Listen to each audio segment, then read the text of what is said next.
रहस्यमयी तालाब। बहुत समय पहले की बात है। एक छोटे से गांव के पास एक गहरा और शांत तालाब था। लोग उसे रहस्यमयी तालाब कहते थे क्योंकि कहा जाता था कि वह तालाब हर पूर्णिमा की रात को चमकने लगता है और जो सच्चे मन से उससे कुछ मांगता है उसकी मनोकामना पूरी होती है। लेकिन शर्त यह थी कि मांगने वाले के मन में लोभ नहीं, केवल सच्चाई और सेवा का भाव होना चाहिए। गांव के एक गरीब लड़के आरव ने बचपन से इस तालाब के किस्से सुने थे। वह ईमानदार, परिश्रमी और दूसरों की मदद करने वाला लड़का था। उसके माता पिता नहीं थे और वह अकेले ही छोटी मोटी मजदूरी कर गुजारा करता था। एक दिन गांव में सूखा पड़ गया और सभी लोग परेशान हो गए। आरव को लगा कि अब समय आ गया है रहस्यमयी तालाब से कुछ मांगने का। पूर्णिमा की रात आरव तालाब के पास गया।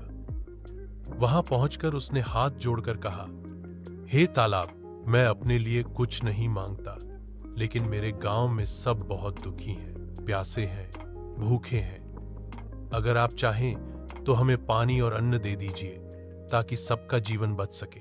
उसकी बात खत्म होते ही तालाब हल्की नीली रोशनी से चमकने लगा। पानी की सतह पर एक तेज रोशनी बनी और उसमें से एक शांत स्वर आया, तू सच्चे मन से मांगने आया है, लोभ नहीं, सेवा भाव से, इसलिए तेरी मनोकामना पूरी होगी। अगली सुबह लोग जब उठे तो देखा गांव के कुएं और तालाब पानी से भर गए थे।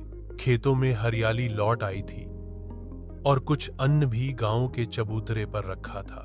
लोग चकित रह गए और आरव की ओर देखने लगे। आरव ने सबको सच्चाई बताई, लेकिन उसने कोई श्रेय नहीं लिया। अब लोग न सिर्फ उस तालाब की बल्कि आरव की भी इज्जत करने लगे। गांव के मुखिया ने उसे गांव का रक्षक कहा और सबने मिलकर उसकी पढ़ाई और जीवन के लिए मदद की। आगे चलकर आरव एक बड़ा समाज सेवी बना और उसने कई गांवों की सेवा की। यह कहानी हमें सिखाती है कि सच्चे मन, सेवा भाव और निस्वार्थ सोच से हम बड़ी से बड़ी चीजें हासिल कर सकते हैं। जीवन में केवल अपने लिए नहीं, दूसरों के लिए भी सोचना चाहिए। जब हमारी नीयत सही होती है तो प्रकृति भी हमारी मदद करती है।